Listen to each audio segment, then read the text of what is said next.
नमस्कार, वैष्णवीज किचनमध्ये तुम्हा सर्वांचं स्वागत। मंडळी, गणेश चतुर्थी म्हटलं की खास अशी तयारी येते आणि त्या तयारीमध्ये येतात मोदक। तर चला आज बनवूया माव्याचे मोदक। तर त्यासाठीचं साहित्य: एक मोठी वाटी दूध, त्यानंतर 1 वाटी मिल्क पावडर, 1 वाटी साखर, त्यानंतर केशर आणि काही आपण या ठिकाणी वेलची पूड घेतलेली आहे। अगदी एवढ्याच साहित्यामध्ये आपण आज हे माव्याचे मोदक बनवणार आहोत। तर चला वेळ न घालवता रेसिपीला सुरुवात करूया। तर त्यानंतर आपण एका पॅन मध्ये 1 मोठी वाटी दूध घेतलेलं आहे। आता याला छान घट्ट म्हणजे आटवून घ्यायचं आहे। मंद आचेवर हे दूध मी आटवून घेणार आहे। मस्त अशी रेसिपी आहे, शेवटपर्यंत नक्की बघा आणि मला कमेंट करून नक्की सांगा। आणि व्हिडिओ आवडल्यास चॅनलला लाईक, शेअर, सबस्क्राइब जरूर करा आणि बेल आयकॉन दाबायला विसरू नका, जेणेकरून तुम्हाला माझे नवनवीन व्हिडिओज बघायला मिळतील। तर साईडला अशा प्रकारे साय आल्यानंतर ती आपल्याला दुधामध्ये मिक्स करून घ्यायची आहे।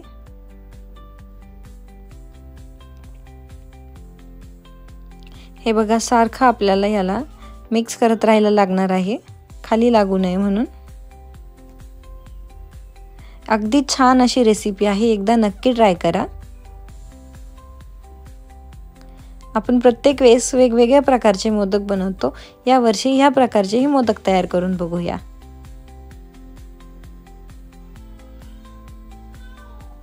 हे बघा, आपलं दूध बऱ्यापैकी घट्ट होत चाललेलं आहे।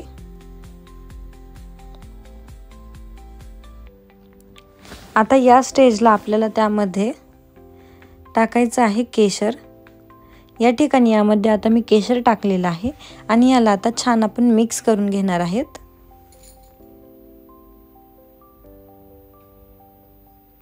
अगदी मस्त। याच्यामध्ये आपण कुठल्याही प्रकारचा फूड कलर वापरणार नाहीये।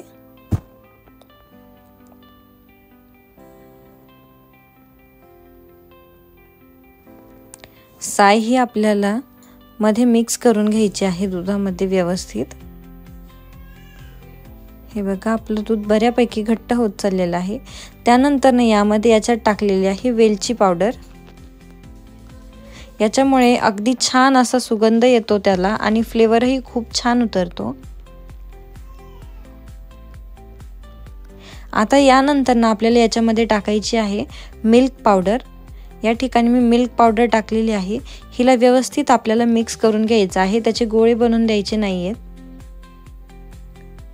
अशा प्रकारे मस्त असं मिक्स करून घ्यायचं आहे।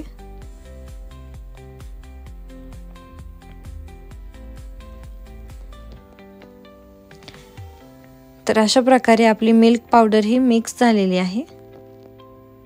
त्यानंतर आपण यामध्ये साखर टाकणार आहोत। आता साखरेमुळे ह्याला पाणी सुटतं आणि हे परत पातळ होतं, त्यामुळे आपल्याला याला परत आटवून घ्यायचं आहे।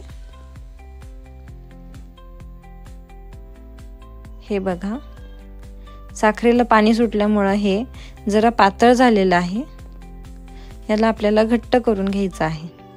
हे बघा, अशा प्रकारे आपलं हे मिश्रण तयार झालेलं आहे। आता हे मी एका डिश मध्ये काढून घेतलेलं आहे। अशा प्रकारे आपलं मावा दिसतोय। त्यानंतर मी मोदकाचा साचा घेतलेला आहे आणि त्यामध्ये हे मोदक मी भरणार आहे। अशा प्रकारे अतिशय छान आपण बाप्पासाठी मोदक बनवणार आहोत। तुम्हीही नक्की ट्राय करा, खूप छान होतात। आणि व्हिडिओ आवडल्यास चॅनलला लाईक, शेअर, सबस्क्राइब जरूर करा। अशा प्रकारे या साच्यामध्ये मी आपलं सारण भरून घेतलेलं आहे। हे बघा, अतिशय छान असा मोदक आपला तयार झालेला आहे। अशाच प्रकारे सर्व मोदक या ठिकाणी मी बनवून घेतले आहे। तर तयार आहे बाप्पासाठीचे खास माव्याचे मोदक। व्हिडिओ आवडल्यास चॅनलला लाईक, शेअर, सबस्क्राइब जरूर करा। धन्यवाद।